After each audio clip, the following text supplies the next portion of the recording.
আসসালামু আলাইকুম। এখন রাত বাজে 11:14।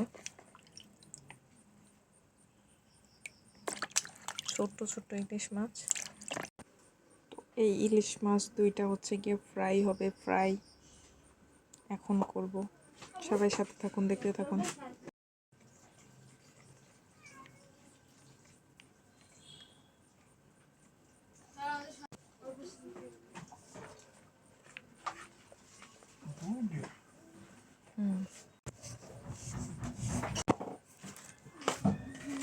দিয়ে দিলাম হলুদের গুঁড়া, মরিচের গুঁড়া আর লবণ।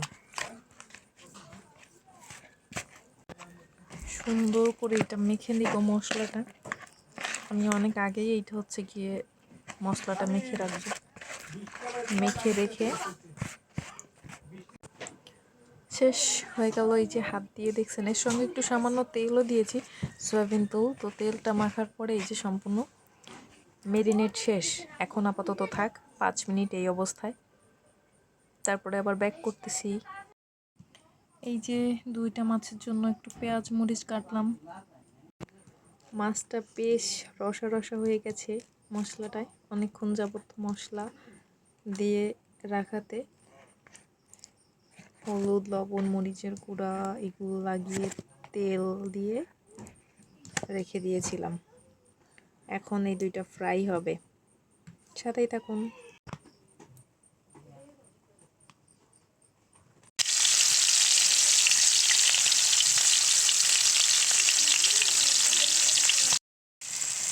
মাছ ভাজা চলছে। এখন রাত হচ্ছে গিয়ে 11:36। আমি যেহেতু কাঠের চুলায় রান্না করি, অনেক ধোয়া হচ্ছে, কিছু করার নাই। এই দেখতে পাচ্ছেন এক পাশ সুন্দর করে ভাজা হয়ে গেছে, আরেকটা উল্টাই দিলাম, সঙ্গে আরেকটা যোগ করলাম। চলছে রাত 11:38 বাজে। চলছে মাছ ভাজা, ইলিশ ফ্রাই, ইলিশ ফ্রাই।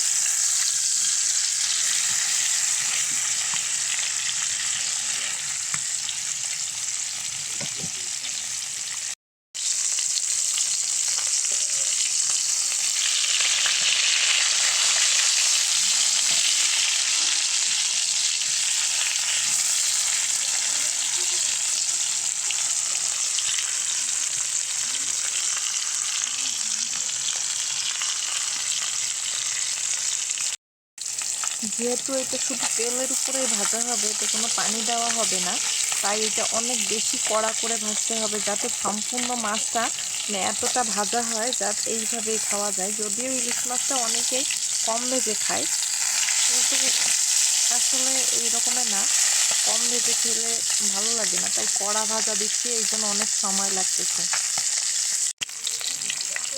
মাছের পিঠে দেখতে পাচ্ছেন ডিম।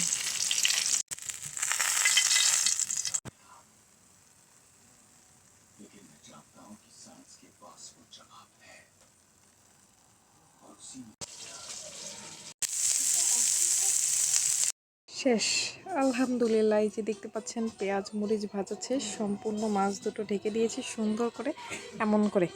তো আল্লাহ হাফিজ, আজকের মতো সবাই ভালো থাকবেন। আমি একটু যুক্ত না হইলে তো আর হয় না। তো সবাই ভালো থাকেন, আজকের মতো বিদায় নিয়েছি। রাত বাজে 12টা। আল্লাহ হাফিজ।